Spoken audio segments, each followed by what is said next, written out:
Yeah, I'm good. No. Yeah. Okay, yeah. Judges? Okay. Feel free to slow or clear me if I need to be slowed or clear.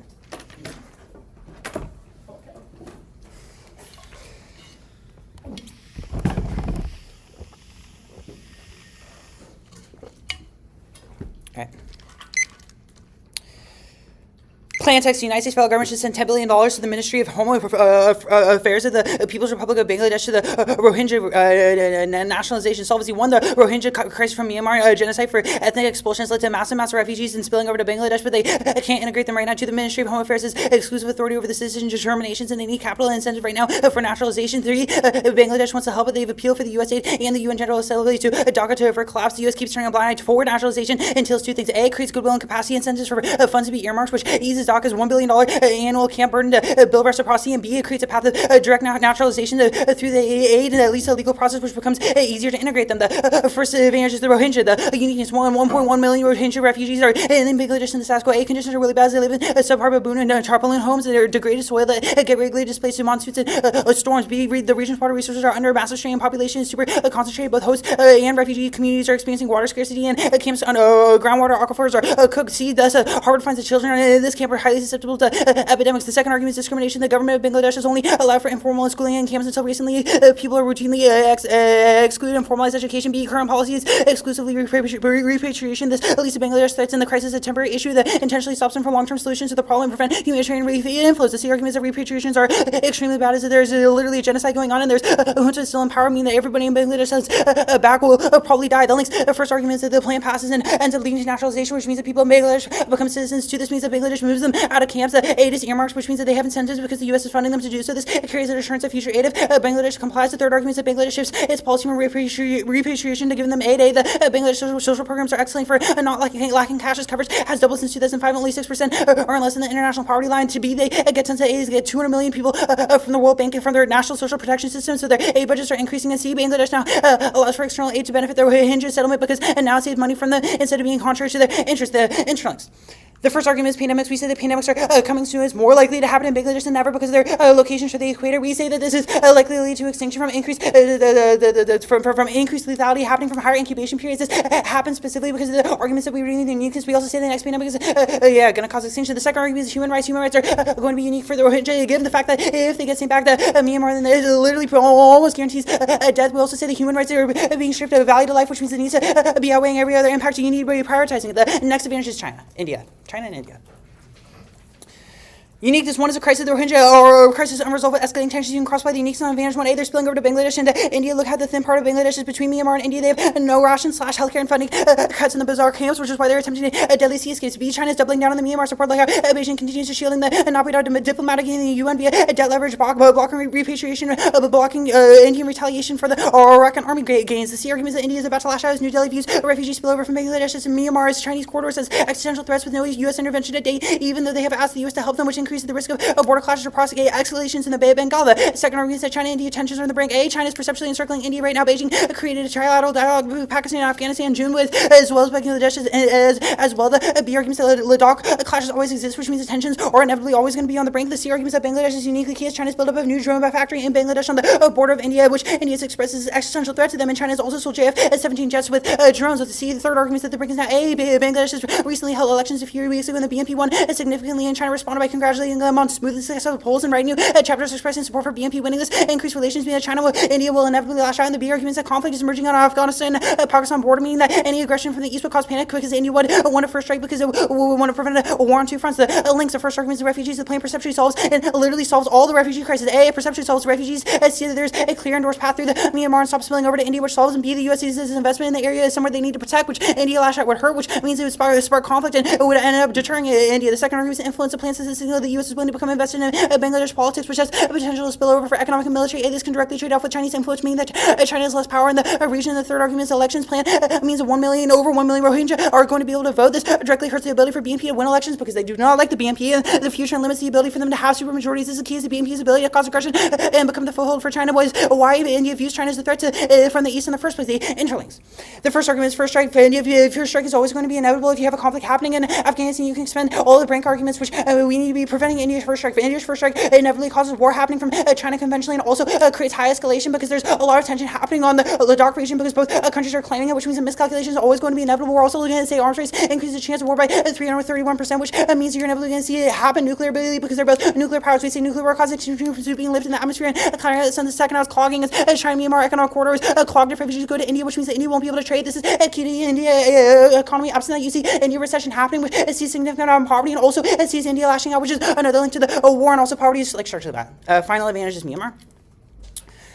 Uniqueness: one, the Rohingya conflict is accelerating conflict between the two nations. This is making a nuclear war, making war imminent. It's a sticking point that prevents the action from coming to the table regarding the border skirmishes. And B, Myanmar's top mandat is threatened by the large population of non-nationals Rohingya people and view them as a threat to the regime. See, this forces retaliation in Bangladesh military, resulting in intense fighting in the border and deepening Bangladesh's resistance to nationalists. The Rohingya people creates fear regarding the border camps spilling over to Myanmar, which is resulting in Myanmar beefing up border security and taking action. The E arguments in Myanmar fears Rohingya insurgency in wrong Rakhine state's border. The links of first arguments of the plan solves by forcing Bangladesh to nationalize Rohingya refugees. In the second argument that solves, you can look at the India-Sri Lanka refugee accords happened through Tamil refugees in Colombo. Overall east tension, which means you can see less tension happening between Myanmar and Bangladesh. Internally, the plan immediately integrates Rohingya into Bangladesh's full citizens, so you can cross by the solves for the conditions. This allows the Rohingya to move out of camps and gain access to full citizenship in Bangladesh, and also alleviates tensions because it means the Rohingya are no longer in border camps and integrating into society. It means that Myanmar realizes that insurgency is no longer the only option for Rohingya people to gain political rights. The impacts of first arguments at cross-border war kills and probably short circuits all of your impacts, and also Myanmar crack down would probably kill the value of life in a lot of other places. The underview.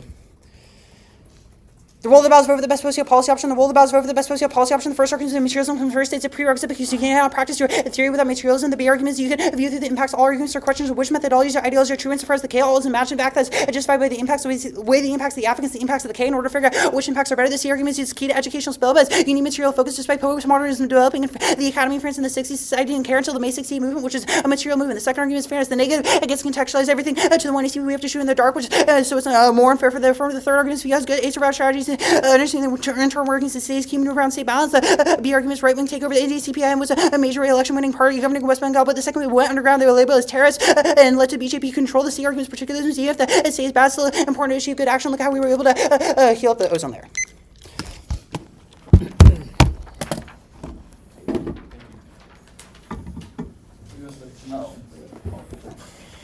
Option, right?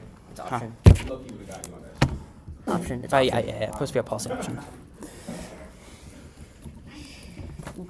Action and option sound similar. So you said 10 billion dollars for the Vietnam affairs of the People's Republic of Bangladesh for India nationalization. Yep. You want to read the other one? Or you could what? Oh, no, right, you're good. Yeah.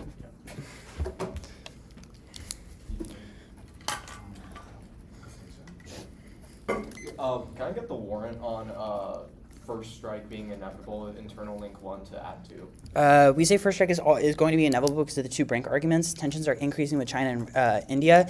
China and Myanmar relations are improving right now because the BNP just took control or took like supermajority, and also war that's happening in the West means that they're going to want to do a first strike to prevent war from happening in the East. Why do they need to do a first strike to prevent war from Because they think war is going to happen in the East. Okay. In Bangladesh? Yes. Okay. Is that the brink right now for add 2? Yeah. Okay.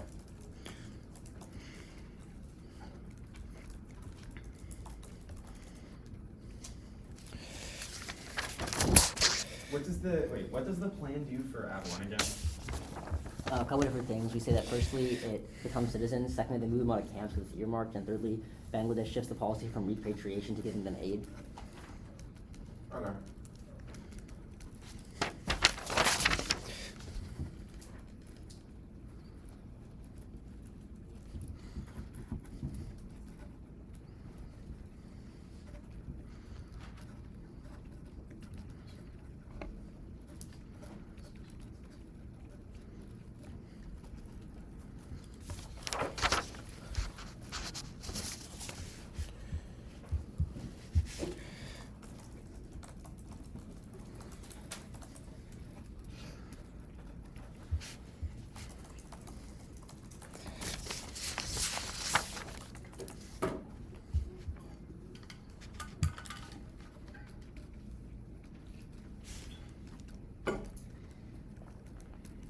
Oh, you're not doing any regime change, right?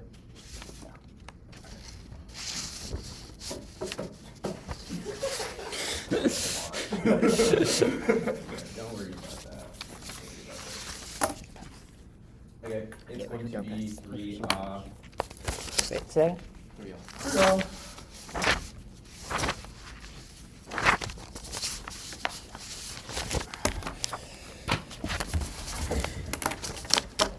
Everybody ready?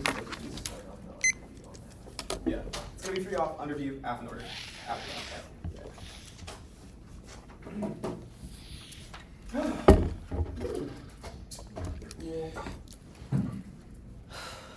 So everybody's ready. Yeah. Easy interpretation in the context of resolution of democracy system refers to material support dedicated to regime change operations. The violation is one they concede and flex that they're not doing any regime change operations. They don't feel any support towards regime change operations in their actual case. The statements are one topic literature. The A is an international legal scholar Hella Tutagi documents how the U.S. is hijacking appropriate domestic protests across the globe using legitimate concerns over poor conditions, making it the central component of U.S. international strategy. These topic literature is necessary to realize true education as it is backed by rigorous study and empirics that can be verified outside of the round. In this field context, A is Ellen Weinstein, the National Endowment for Democracy co-founder, admitted that a lot of what we do today was done covertly by the 25 years ago by the CIA in the form of coups. B is a recent overthrow that the Nepal government has direct funding traces to the NED, whose website advertises its aversion. C is its field context defines our understanding of state intentions, which in turn links predictably for state action. Voters is one a priori meta question of whether you should evaluate the affirmative case in the first place. 2 is fairness, excuse, evaluation, and education is the only thing we get support from. Debate. 3 is competing in terms of reasonability, because reasonability is arbitrary and vice versa. Mentioned On the DA. Just no education. Okay. Uniqueness, 1. U.S.-India relations are currently at a delicate equilibrium predicated entirely on Washington staying out of New Delhi's backyard. A's, according to the Carnegie Endowment for International Peace in 2360, current U.S. administration's America's first retrenchment has successfully ensured India following the 2024 revolution and the 2026 election, because Washington has halted its democracy promotion of the region. New Delhi feels secure to maintain its broader strategic alignment with the U.S. and keep its vital cross-border trade with Bangladesh flowing. Link is the plan violates India's core sphere of influence, signaling a hostile U.S. proxy strategy. A, exploiting Dhaka with civil society funding and democracy programs will be interpreted by Indian intelligence and the U.S. as the U.S. intentionally propping up anti-INF actions like the BNP and the Jamaat-e-Islami. As Foreign Affairs noted in late 2025, New Delhi views Western democracy promotion as a geopolitical weapon designed to encircle India internal links.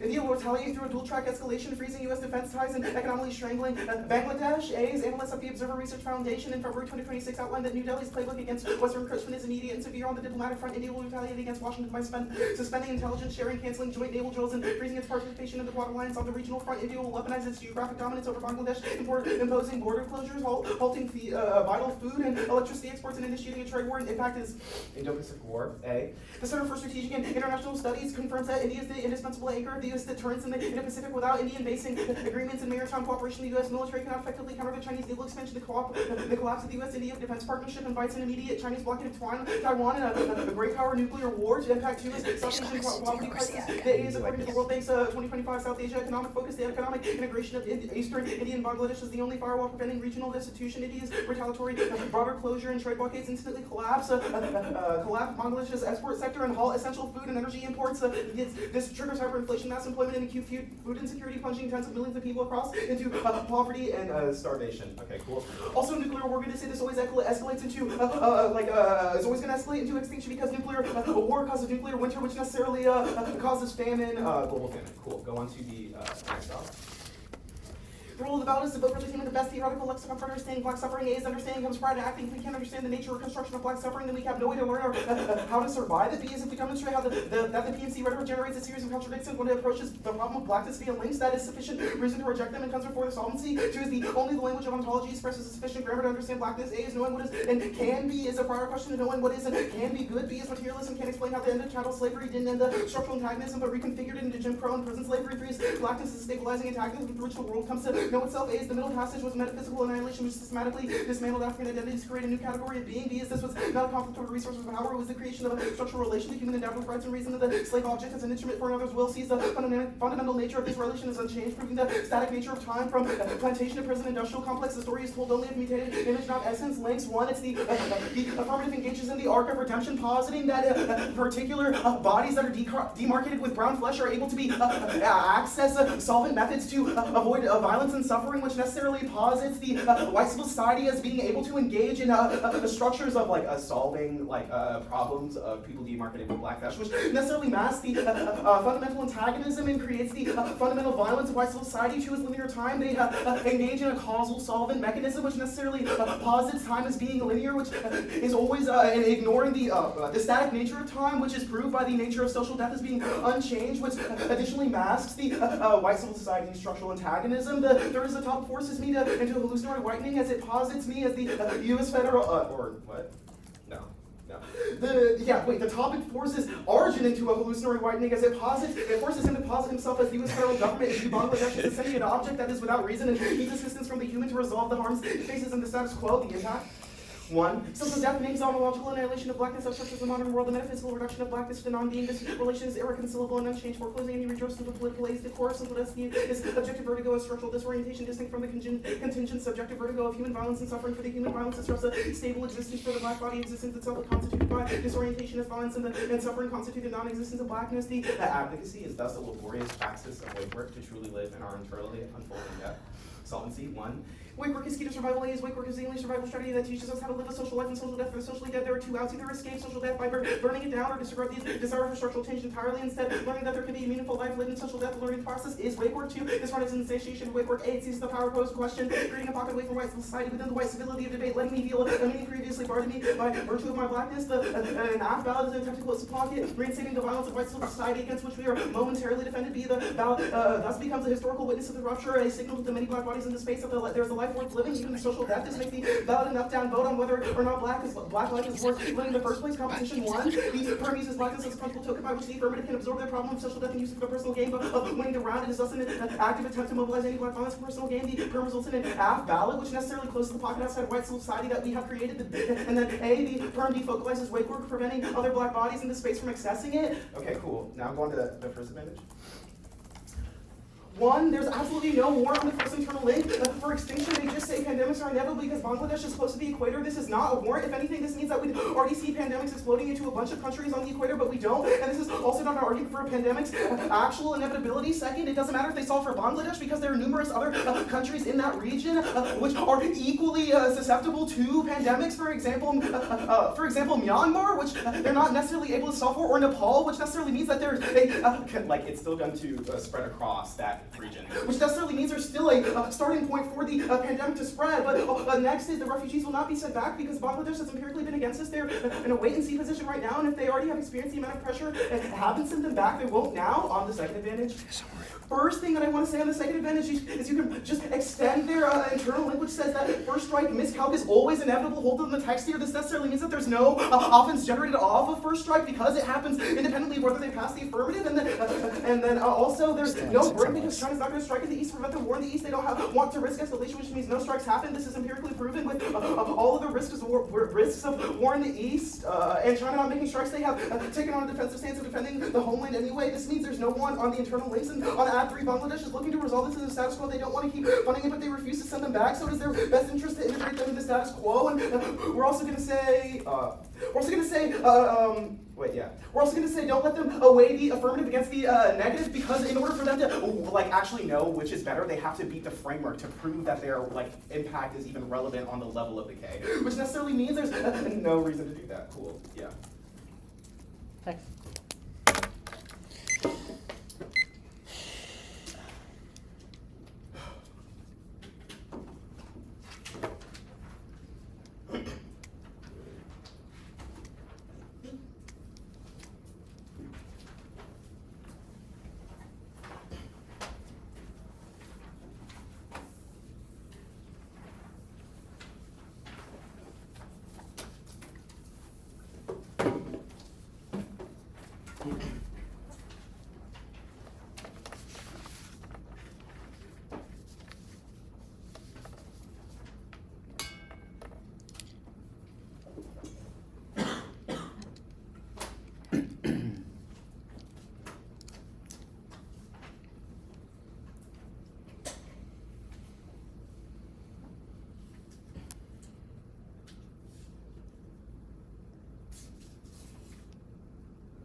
almost done, I swear.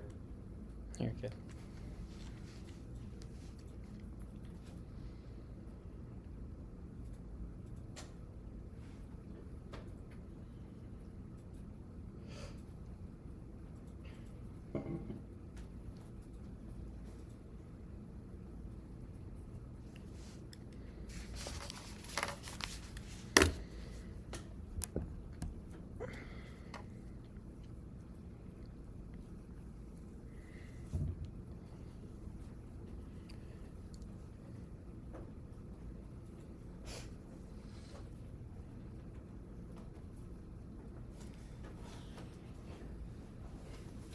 Handwriting was cooked, but let me know if you have questions.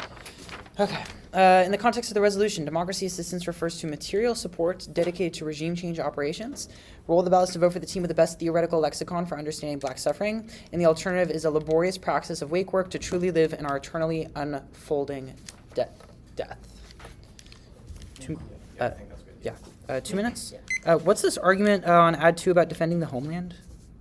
We're saying that China is like shifted They never like got to that. positionality to like basically securitizing Just themselves standards, as like the externally standards for moving out. proximal violence on the up-down vote thing. I don't have this, I just need. Oh, do they say this? Yeah, they say up-down. So let's go to your K now.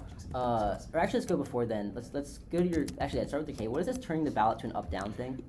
Oh, we're just saying that it's fundamentally about, like, giving us a ballot is essentially saying that, yes, black life and giving meaning to black life is worth my ballot. And Cool. if you are not willing to do that, you're Sure. essentially Okay. saying that, like, black Go to life the Arc of is not Redemption. worth my ballot. What black people are in Bangladesh right now? Oh my god. Afro-pessimism doesn't only apply to black people. It's the question of Sure. demarcation. Are of Bangladeshis black part of life. white civil society, or are they part of the black body? Well, it's not beyond, it's, okay, first of all, they are an extension of the black body. The black body is the ground zero against which all other violence is pegged, and the US is white civil society, and Is the this- U.S. only white civil society? Like the structure of the United States federal government? for sure, yeah. Yes. So is the black body ontologically dead? Or sorry, is the Bangladeshi body ontologically dead? No. Okay. So it's defined. So it's not black. So it's not white. So it's defined as some binary in between them. No. We give you a warrant about how Irish Italian bodies were considered the white black body, right? Okay. 'Cause this is the way that blackness allows other identities to fluctuate around blackness. So they are temporarily occupying the state of Okay. blackness. Cool.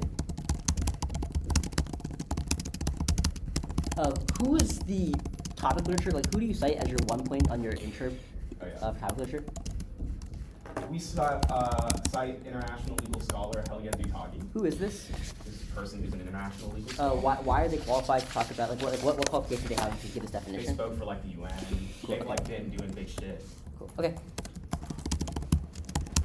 Way more than PETA at DC. For sure. Two you off. Just one. Okay. One you off, and then order of sorry, one you off, and then theory in the order of theory, your theory, and then the af in the order of add 1, add 2, add 3, disadd, the under, the K. Sorry, can you do that one more time, please? Yep, of course. So one you off, the theory sheets, add 1, add 2, add 3, and disadd, the under, the K. Cool.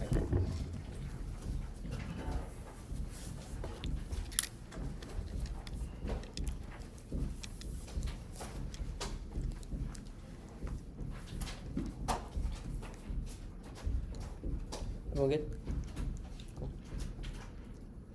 Interpretation of negative must not defend the ballot and up-down vote on whether or not black life is worth living in the LOC violation. They defend that and say that the ballot is an up-down vote for whether Black Lives Matter. Standards 1, psychic violence forces us to defend something violent. The vote is attached from us because we're forced to say that we should give away because our ballot's not worth it, because we are forced to defend psychic violence, which means you always negate because of the fact that we can never understand how to perpetuate the systems, and B, it means there's no internal solvency. If you say that why your forms of policy making you be bad because of the ballot being an up-down vote, we can never engage in our own form of wake work, which is the one I see of laborious practice. 2 is ground you forced to defend the truism. It's impossible to affirm the negligence every round because the ballot is always seen as an up-down vote for whether or not Black Lives Matter, means it's impossible for the subjectivity of the one I see to happen. Voters 1, classified fairness and theories a priori, but then 2, psychic violence outweighs its question of access from the round, which you can never get access. Cool? Go to the theory show. When we meet, we say that normal means could lead to regime change in the future. We never make establishments of why we have to fiat it. You never said that we never have to fiat it. You just said that democracy means a thing. We said that we meet by saying that our normal means can lead to it. Next, counter-interpretation. Counter-interpretation. Democracy systems refers to the prompt rule of law or to build capacity of civil society. Sorry. Democracy systems refers to promoting the rule of law or building capacity of civil society, political party, legislator. We meet the counter-interpretation. One, Rohingya crisis is destroying the rule of law right now. There's a massive influx of refugees. We meet Rohingya crisis is destroying the rule of law right now. There's a massive influx of refugees. 2, we build civil society. We expand the capacity of lecture. 3, we build political parties. We expand the parties. 4, we build legislators. We expand the legislative authority over people. Countersense. 1, afflux is key. Limited to just regime change. But you can see the fairness warrant under meaning that we need afflux in order to respond. Game over. 2 is ground. You let the neg win every round on just regime change is bad, which excuses on the round. And 3, predictability. We said that these are the most predictable topic. This is from the U.S. Section Code 8632, which means that we're always most predictable because we are the U.S. topic. 4 framers intent. The framers specifically said the United States federal government, which means that we have to look at the United States federal government policy, which is always more predictable than some random legal scholar. This outweighs field context because it's the most predictable in the round. It's the only thing we get. It's the most predictable in the round. And 6, 5 is policy education. Tying ourselves to a stable locus of policy education is usually beneficial because we get access to understanding how the state works. Go to the standards now. On tap literature said that 1, we're always non-verifiable because we can always just there's no way to verify this is true. You can look at section code, and 2 points also, which is that we outweigh the consensus for governments. A conglomerate of organizations always outweighs a single scholar. A conglomerate of organizations always outweighs a single scholar. So we knew where to look on field context. 1, there's more in our direction. Let's have, for example, Democratic aid in the Philippines literally meant to do what we did, support influx and nationalization, and also we're more recent because we occurred in 2026 and they occurred back in 2020, back 25 years ago. Cool. Go to the anything. Reasonability. On economic interpretation, reasonability. Give us reasonability with the bright line being winning a standard or counter standard. Go to the F. You have conceded solvency writ large that the crisis in Rohingya right now means the genocide of ethnic populations. We say that this is always going to sequence the anti-blackness debate because in order to solve back for anti-blackness, you have to first be alive, which means that we come as a straight prerequisite to the 1AC proper. You have conceded the fact on uniqueness that 1.1 million Rohingyas are refugees in Bangladesh and status quo. This means that we have bad conditions. For example, squalid, subpar baboon, tarpaulin homes, and also regional water sources being infected. This is the interlink to why you see specific pandemics occurring. We say this is uniquely in the water. You have conceded the fact that water is uniquely bad, but also more importantly, you concede that there's no houses, which means you're all in the wrong direction. You also find that you concede the harvester that the children in these camps are highly susceptible to pandemics. Prefer this over speculation because we've empirical studies to back up. Then also you can see the fact that there's discrimination because the government of Bangladesh is only allowing informal schooling and camping, and currently policies are exclusively repatriation. This means that Bangladesh treats the crisis as temporary issues. These are all co-conceded, which means that the uniqueness is completely cooked. Your only articulation of defense is that we should have already seen pandemics occurring. 1, we said no, this is uniquely different because of the fact that the conditions are on the brink scenario where a pandemic can occur at any time, but also your other actors don't count because Myanmar is not under the same pressure that Bangladesh is because of the unique the camps that are happening, but also Nepal does not have the same geographic proximity because Nepal is in the mountains, which means it's uniquely cold. Now, on to your Rohingya conditions. You accept the fact that they become citizens in Bangladesh moves not a camp because it's earmarked, but then you also accept the fact that there's a repatriation. Your only articulation, there's wait and see. This is empirically false. 1, we had a massive repatriation campaign in 2021, 4 years ago, which led to large amounts of Rohingya going back to Myanmar. But 2, you can see that they did this in 2025 as well, which means that we are always in the right direction. At that point, you can extend the links to the impacts of pandemics and human rights, which are always uniquely beneficial. You concede the human rights scenario. Cool? Good on to second event. On second advantage, I want to say that the United States, China, India relations are on the brink right now, but also there's a crisis right now because of how they're spilling over to Bangladesh, and China is doubling down on Myanmar support. Look how Beijing is shooting Navidad diplomatically by using debt leverage, and how India is about to lash out right now. Your only articulation of the brink is the first strike's inevitable. The problem is this is not true because you have conceded the fact that the links are able to solve back for the first strike because of the fact that the extension is that the refugees solves refugee practices, which is key to the U.S. influence in the area, and also influence means that they're willing to become invested in Bangladeshi politics. They're only worried about first strike because of pressure from both areas. They're only worried about first strike because of pressure from both areas. You've conceded the trilateral relation link by how the unique form of encroachment is happening in 3 separate areas, which means that if we are able to remove that one area, it means the pressure no longer happens. But you also concede the fact that the Bangladesh is uniquely key because of China's new drone factory in Bangladesh right now, which means that the East is fundamentally the key linchpin in the area. You also see that the brink is now because of the BNP elections and how the Rohingya are uniquely able to solve back for BNP elections because they're anti-BNP proper, which means that you're not in the right direction. Then you explain the fact that there's no you said that China won't strike back in the brink and have a defensive stance. This is not true. We said this is not true for a couple of reasons. 1, China is engaging in island building right now. It's trying to expand their field of influence. And the 2 points also, China is engaging in South China Sea retaliation. Look at, for example, they're responding to U.S. navigation by increasing warships. Cool? Yeah. Yep. Keep going. Go to advantage 3. You only offense on advantage 3 is that we refuse to send them back. This is empirically incorrect because of the fact that we have not empirically sent them back, for example, or we have sent them back empirically. This is from the 2021 example, how we sent back Rohingya in 2021, but 2, we've also sent them back in 2025. We've repatriated before, which means that your only link is the no game because empirical examples stump it. At that point, you send the fact that Rohingya conflict is accelerating the conflict between the 2 nations because of the border skirmishes occurring in the Myanmar Tamil region and how the Bangladesh resistance to nationalize the Rohingya people creates fear. You extend the fact that this is uniquely able to solve, for example, with the Indian Sri Lanka refugees according to Tamil revelations in Colombo, and the interlink means that the Rohingya immediately integrate as Bangladeshi citizens we saw back. Extend the impacts. Cool. Go to the second advantage. You're uniting us in the wrong direction. India and the U.S. relations are bad right now. The A point is that there's currently a war collapse happening right now. The trade deal collapsing because Trump is pulling out. But the B point is that India pulls out of the base in Turkmenistan because of U.S. presence there, which means that these U.S.-India relations are uniquely bad right now. We outweigh on sequencing because we occurred more recently. The pullout happened literally a week ago. On the link said no, our links function as straight turns. You can see the fact that this is uniquely beneficial for India because A is that we stopped the India-China war, which India lies to the 2 points. And you also can see the fact that your demographic adjustments are all at the BNP, which you can see the fact that we are uniquely against the BNP because the Rohingya voted against the BNP, which means your link turns are in the wrong direction. On intermediate war, which then no, the U.S. military and India never go to war because what is this? They'll never go to war. Just keep going. Just go to the K. Go to the K. Okay. You want me where here? Yeah, no, you're fine. You're fine. Go to the K. You have conceded the underview that materialism comes first because the only way to weigh large amounts of impacts is through the material outcomes that occur, which means even if you buy the 1AC proper or the ontology claims, the only way to evaluate objectively ontology is look at material, which means you always have a sequence of objectivity, which you also extend the fact that it's key to educational skill because you need a materials focus despite the postmodernist effects of the 1AC, which means that the only way to solve back first then. You also need the fact that VIA is uniquely good for black bears, look at the survival strategies argument, which means that the methodology is theoretically beneficial to solve back for anti-blackness. This is the warrant that they give you. But also, you can see the right-wing takeover warrant about that India CPI was a major electioneering party, but then the second they went underground, they got taken over, which means Wake Work just devolves back into getting taken over. Go to the framework now. On the framework. One blackness is not a stabilized ontologizing category, but because it doesn't explain things like the intercategory between queer black folks who are repressed by anti-blackness and trans-misogyny, it also can't explain for mixed people and how they're defined in relation, but also can't explain for how it lumps the other categories of non-black people who are always integrated into white society, like the Irish who are lumped back in and now are seen as oppression. But also the focus in the Wake is bad because it patents the ontologizing process of the slave, but doesn't talk about how there's existence outside of the slave ship. For example, what happened in the scramble for Africa, but 3 oops, your role of judge is semiotic because it's a semiotic lexicon, but also ontological, which makes it impossible to meet because blackness is unintelligible because there's no analog, but also for the middle class can't explain the 8 point has there's the book of Ham that said that all black people were descended from the Ham, which was existent in the prior to the middle passage, but also blackness was material that was used to super exploit the base, which means that you're in the wrong direction, but also the liminal economy is bad because it's unfalsifiable. Okay, go down to the links. Your links are in the wrong direction. The 1 point is that we are uniquely linked term because we allow people to live, which means allows them to engage in their own way. We allow people to live, which allows them to engage in their own wake work, but also relink. You also engage in a causal solvent mechanism because you do the alpha after a certain level, which means you're also engaging in solvency, but also on hallucination and ripeness, we're going to no link turn.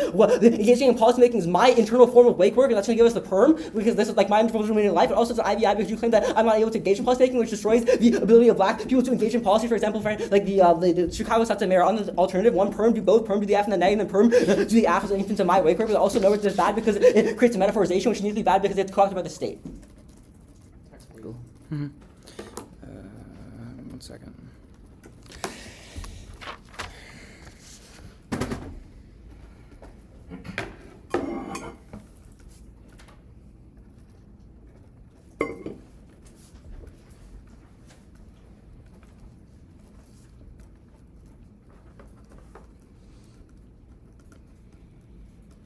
The negative, the LOC. Oh, sorry. The LOC.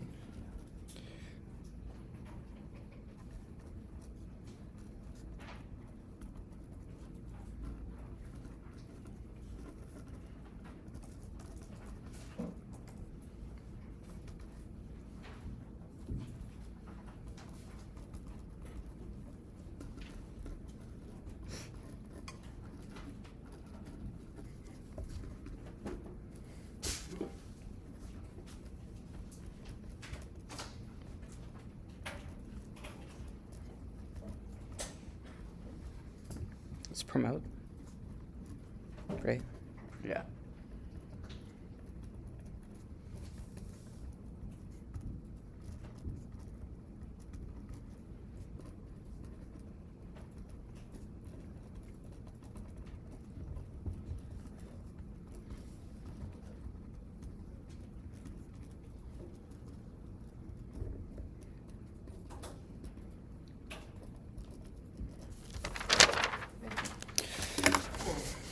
Enter the neg LOC.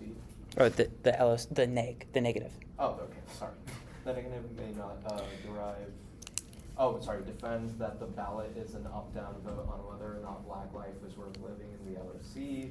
Counter-interpretation: democracy assistance is assistance to promote rule of law or build capacity of civil society, political parties, or Legislature. Yeah. All right, cool. Thank you.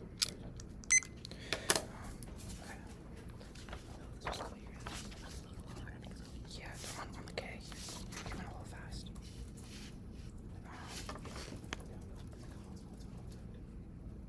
Okay, wait, what are the perms?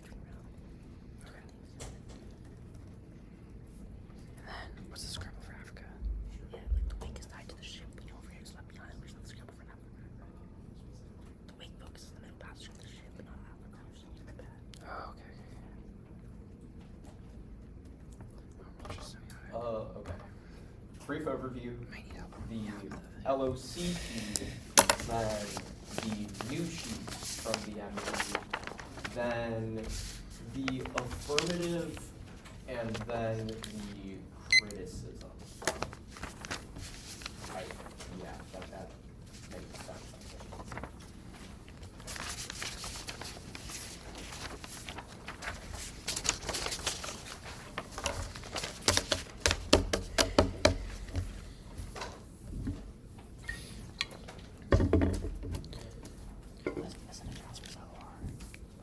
Can you do that one more time, Matt?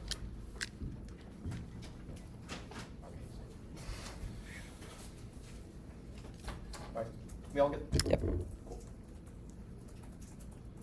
You are voting negative on the alternative. It's the best solvency for the black body in this round. First, go to T. We can see the we me. There's no residual offense because there's no RVIs, right? However, don't let them get sneaky with the whole policy. Education is good because it access better understandings of the state. There's absolutely no warrant to this. They say it because it makes sense in their head. Don't actually give them a new argument on this in the PMR. It's unwarranted. Go to the new sheet.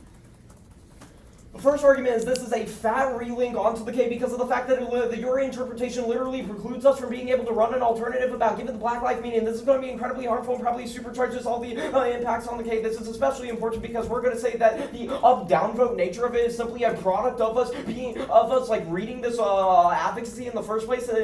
But like you precluding us from doing that's going to be reproducing the harms of social death, which you have conceded is the only impact that actually matters in the round, which means that we're still going to be on a higher level anyway, even if you are correct about your own impacts. But the next argument we're going to say is that there's no discursive fill-up. What is this argument? It's like literally it's specific to our net. It's specific to our So it doesn't name, port so it across doesn't rounds. actually port across rounds, which means that you're not able to resolve for like accessibility issues or like psychic violence and other rounds with it. Next argument we're going to make is that also if you're even if you win this and you're correct, this still is going to be a non-unique to all your impacts because you only preclude it in the LOC, which means that technically both the EMA, the block can still do this, which one probably means that you can extend our offense and it doesn't preclude us from doing it in the block right now, but number two, it also means that it would inevitably happen and be non-unique. You're just trying to police us and we say that's really bad. Cool. Go to that. Okay, I'm going for it. Just go for this. On the app, you have mishandled a couple of key responses here. You're not going to be up-layering the K. The first reason why you're not up-layering is because we're going to be winning ontology. I'll do that in a second. But next, you don't actually have any solvency on the specific arguments that you're going for. If you don't have solvency, this means you don't even have a way to access helping the black body. You would say this because you have to be alive first. Let's explain why that's just simply you don't do that. First, you go really hard for pandemics.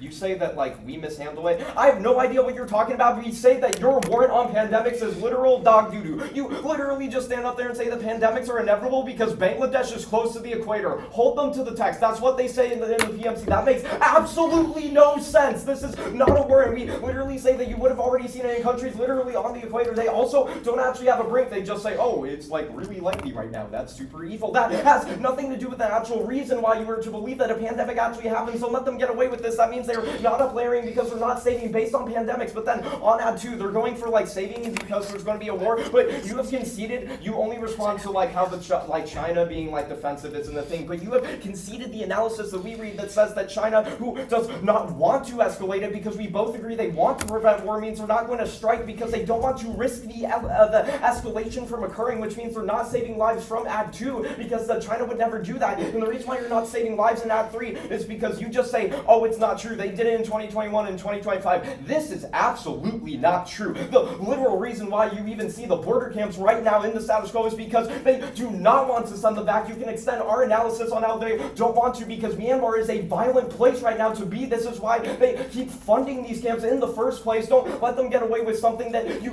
can't even verify. The fact that both of our uniqueness describes that there's a bunch of people in camps on the border right now probably means that it's way more likely for you to believe that that they're not sending them back and haven't sent them back. They don't have an incentive to send them back right now, which is also an articulation that you don't actually interact with, which is that the current governing body right now doesn't actually want to do this, otherwise they would have already done it. We literally both agree that they don't want to keep funding it, which means that there is something blocking them from sending them back right now. We'd say that's the fact that Myanmar is super violent right now, which means you have no internal links on any of your arguments, which means you're not saving lives. Also, K up layers. Let's do it to them. Go to the K. All right, Jasper, you low-key might need to carry me a battle lock in for right now. First, extend the rule of the ballot is vote for the best theoretical lexicon for understanding black suffering. We're going to say that this is still, you have agreed with us that this is the best way to evaluate options on the right, because all you say is just do a post-fiat policy option because fairness, but this doesn't interact with our ontological arguments about why this is literally the only way to express a sufficient grammar to understanding blackness. Insofar as you read a second T-shell about psychic violence being experienced in the round probably means that you still need to use ontology for that grammar in order for you to understand the actual impacts in the round. But the next thing we're going to extend, this is also, you have conceded, listen, PDAP, you can't just go extending your underview. That is kind of cool, but if it doesn't, you need to actually interact with the K. We have cool shit here too. Watch. On the A subpoint, you can extend the fact that understanding comes prior to acting because we have no way to learn how to survive something in the first place, which probably is going to overcode materialism because they just want to do actions. But if we say that you need to understand it first, probably means that we're always going to be a prior question. That's probably, yeah, that makes sense. You can also extend the B point that the PMC rhetoric generates a series of contradictions when it approaches the problem of blackness via the link side is a sufficient reason to reject them and comes before solvency. Uplayering claim chat conceded. I don't know. We have to do it to them. Then you can extend the ontology expresses a sufficient grammar to understand blackness, which we say is also another unique reason why our framing comes first. Am I doing good? Yeah, no. Okay. Do some line by line. I want to extend the whole Okay, thing first. cool. Sure. Which link do you want me to go for? Arc of Redemption? Yeah, Arc of Redemption. Sure. Extend the first link about the Arc of Redemption. We're going to say that they literally bite into this. By saying they can save the lives. They can save the lives of the people. In Bangladesh. Yes, cool. they can create that change. They can create that change. Extend the impact about social death with aims at ontological annihilation of blackness that structures the modern world, the metaphysical reduction of blackness to non-being, which we say is the relation is irreconcilable and unchanged for closing any redress through the political, which means also, by the way, they conceded for closing any redress through the political means that they literally cannot solve via policy making for social death, which is going to be which means that if we win that social death is the biggest impact in this round, probably means that you can just go ahead and vote for the negative right there because it's the only actual method that actually does anything, that only first understands before doing something, and second, the political is insolvent. You have conceded this regardless of your cool arguments about policy making good. Yeah. What? Just go on. Okay. Extend the advocacy, we're going to specifically say that wake work is the only survival strategy that teaches us how to live with social life and social death, which also is conceded, but specifically we create a pocket away from white civil society within the white civility of debate, letting Jasper feel a meaning previously barred to them, virtue of blackness, and half valid is an attempt to close this pocket, which is a unique disadvantage to you voting affirmative in the first place, because that would be reinstating the violence of white civil society against which we momentarily defended the ballot, thus becomes this historical witness. Cool, let's answer the responses now. First, oh, let me do the IVI first, actually. You don't actually uplayer the IVI, you have no argument, so this is going to be the biggest thing in the round, which means if the PMR goes for it, there's going to have to be some crazy weighing happening. But the next argument we're going to make is that we're not saying that you say that we say you can't engage with politics, but that ignores the reality that the black body can't engage in it. This is that is the thesis we were saying. You don't have political redress, which means that it's not an IVI if our framework is true, which you're losing. But then you also say that it's arguing form of wake work here, but you don't actually but if we already proved that the political is insolvent, this means that you're not living the social life in social death. You're just feeding into the disequilibrium that's happening because of the fact that we've already it's insolvent. Okay. Ontology uplayers over materialism, which means we're always going to be coming first. You say the outcomes occur because of subjectivity. We say no. We say ontology has to come first to even have us begin to understand the locus for the materialism debate. Then this also uplayers over right-wing backlash because we're not even being violent towards the state. They have no reason to backlash against us. All your other arguments are just about how our theory doesn't cover this or that. But we already explain all this because of the whiteness and how blackness is the ground zero, which means that it does explain everything else through that not linearity, but that continuum, I guess. Yeah. It's a really simple neg ballot, especially at the point where the only impact in the round is social death. This is a clean conceded argument throughout that went from the LOC to the MO, and that means there's no other impact in the round, especially at the point where they concede the objective vertigo framing, which literally insists that the black existence is constituted by violence and suffering, which necessarily means that all of those impacts are only pertinent to the black body, which means the only impact is social death. You're only evaluating the impact of social death. So, let's evaluate debate based on who best solves for social death, or at least teaches us how to survive in social death. They're going to go really hard for materialism comes first. But Adrian makes a really good point about how to be able to understand the locus point of materialism, you need to have ontology. This is specifically key because we don't say ontology is the framing mechanism we're using. We say ontology is key to being able to understand blackness, i.e., ontology is the necessary grammar for the expression of the material nature of blackness. We literally assert that it is the structural antagonism, which means that the ontology of blackness is a material ontology, but in order to understand the way it functions, you need the diction of ontology because ontology provides the diction of stasis. Therefore, it's necessary to be evaluating the ontology claims that we give you, which means we are independently up-layering. But even before that even comes into the question of the ballot, we are cleanly winning that the PMC rhetoric generates a contradiction when it approaches the problem of blackness via links. We only need to win a single link to prove that they do not have an adequate theoretical lexicon for understanding black suffering, which necessarily means that that is independently capable of causing us to win the round because they concede it comes before solvency. They're going to go really hard for why their impacts are key to being able to evaluate the round, for why their policy is able to uniquely solve for, well, essentially social death and provide provide like, you know, survival strategies. But those are all questions of solvency. They're not questions of our capacity to understand them via the diction that we use. Therefore, that's always going to come first. However, even before that, all you need to do is look at the ballot. Is there a disadvantage to giving us a ballot? No, but there is a disadvantage to giving them a ballot. We insist that we have created a pocket outside of white civil society by running this criticism, which means we have created a condition of survival for me and Arjun in this round.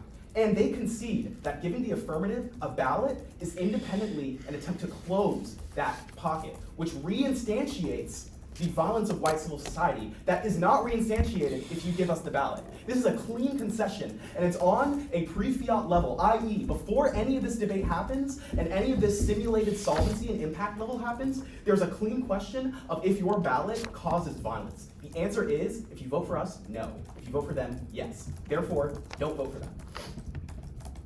They're going to go really hard for the perm, but the perm doesn't work because of that question. If you vote for the AF, even with the perm, you're still closing the pocket of the political, or pocket of the fucking social debt, or the escape from white civil society, which necessarily means that there is still an independent disadvantage to voting on the perm, and there's never a reason to do it. If you do that, you're defocalizing the action of wage work. Especially at the point where the political is insolvent. Especially at the point where the political is insolvent. That's a clean concession. The only other things the PMR can go for is like all these random defensive arguments that our theory can't explain this or that, which are reasons to vote against us, and this role of the ballot is semiotic with no impact to it. These are the only other outs they have. They make this argument that the role of the ballot is semiotic and therefore they can't explain ontology, but semiotic is just a question of how we find meaning. Even ontology has it. There's never a reason why this frames us out of the round. They're going to go really hard for this idea. Wait, what was the first thing that you said? They just have a bunch of, your theory Yeah, doesn't explain they say this. that These we are don't just explain a defensive bunch of kinds of oppression. We don't need to. They concede black social death is the only impact in the round. We only need to be able to explain black social death. based off of black. Like, Yeah. it's ground zero. And it's ground zero for all other forms of oppression, which means we have a root causal claim to every single form of oppression in this round. So we're good. 1 minute. This second argument on MG theory is just specific to your neg. Is this just, you only read this argument, so like what is this argument? Is this the On MG theory. discursive spill-up argument? I think. Is that what you're Yeah. asking? Yeah. This is this MG theory is specific to our negative. Yes. So it doesn't port across rounds. Okay.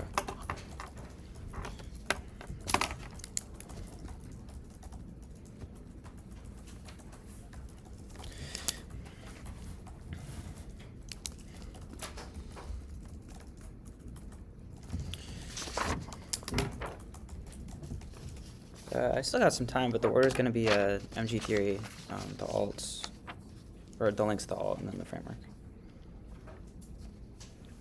Oh my god, this ground for Africa is just like offense, like just. Yeah, get on, let's go. So the thing is that by centering yourself on the weight forgot where the weight comes from. All right, everyone good? It's going to be MG theory, the links, the alts, the framework.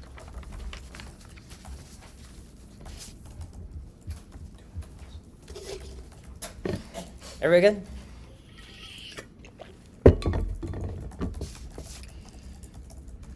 three responses that do not understand how theory works and no counter-interpretation, no we means that we're winning on MG theory. We could go for the affirmative if we wanted to, but we have a straight turn on the critique through all of our MG theory arguments. I want to extend the interpretation that the negative may not defend that the ballot is an up-down vote on whether or not black life is worth living in the LOC, and so far as they make the concession that they do make this argument in the LOC through their third response, it means that you're probably going to be buying that there's 100% risk of a violation. This is going to be really important because not only does everybody establish that theory is going to be a priori, but more importantly, we also tell you that is this specifically going to be a question of psychic violence and a question of fairness, which means that we are going to be outweighing all of their arguments. You are not going to give them any question of a we mean because you do not interact with a violation well enough. We tell you that you specifically say this in the LOC, and they specifically make this concession when it comes to these other arguments on the response or on the standards.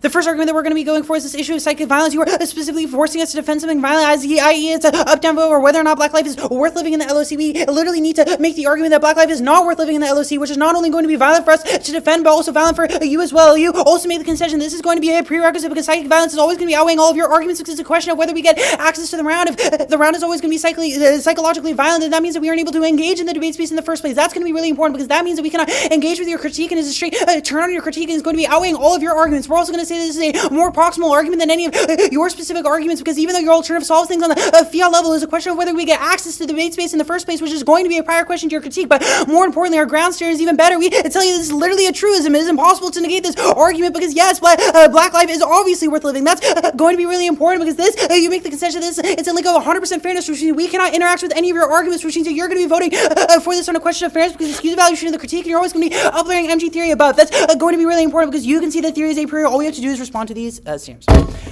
The first argument they say is a relink because we preclude the alternative without black life. We're going to say this is not true for a few reasons. The first argument is that you can just read it without making this argument. For example, you just promote the alternative as a reason to be a solution to this. We can still say that black life is important, but provide, for example, competing mechanisms, or just say that your framework is necessarily wrong. But you specifically frame the ballot as an up-down vote for whether or not black life is important, which is obviously going to be really unfair. But more importantly, we see that the MO literally does not go for this argument, which probably is proof that it's not critical to your critique. We see you can probably read your critique.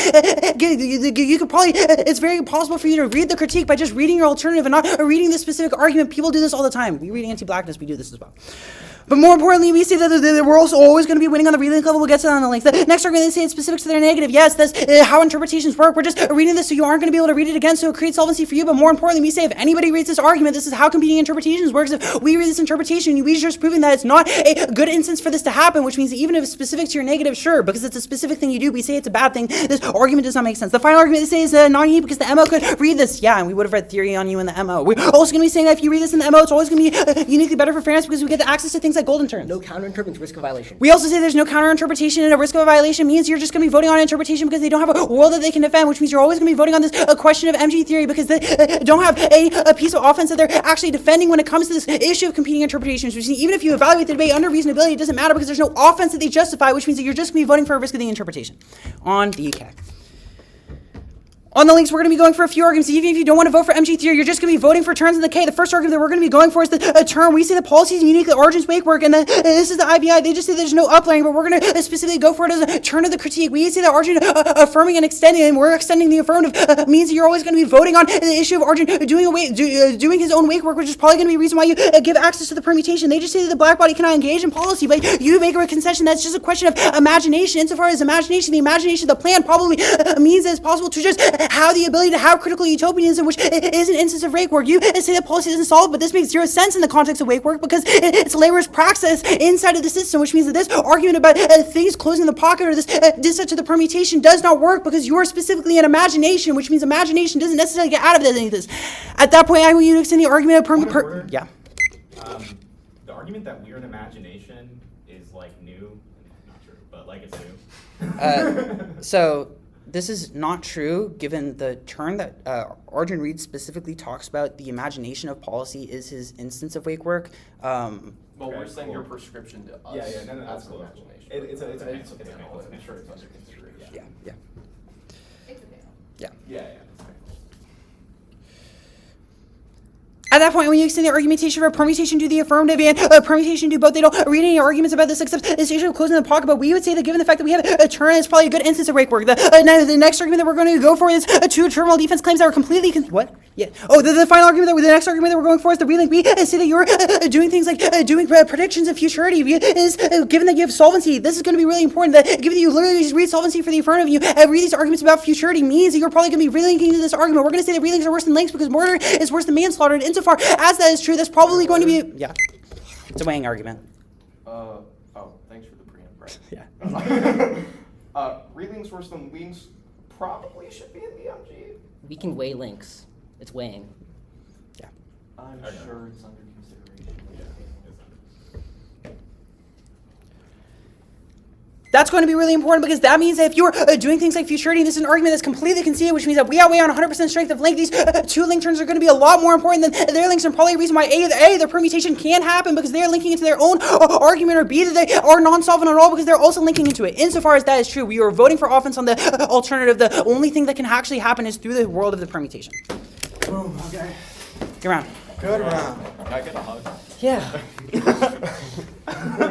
round.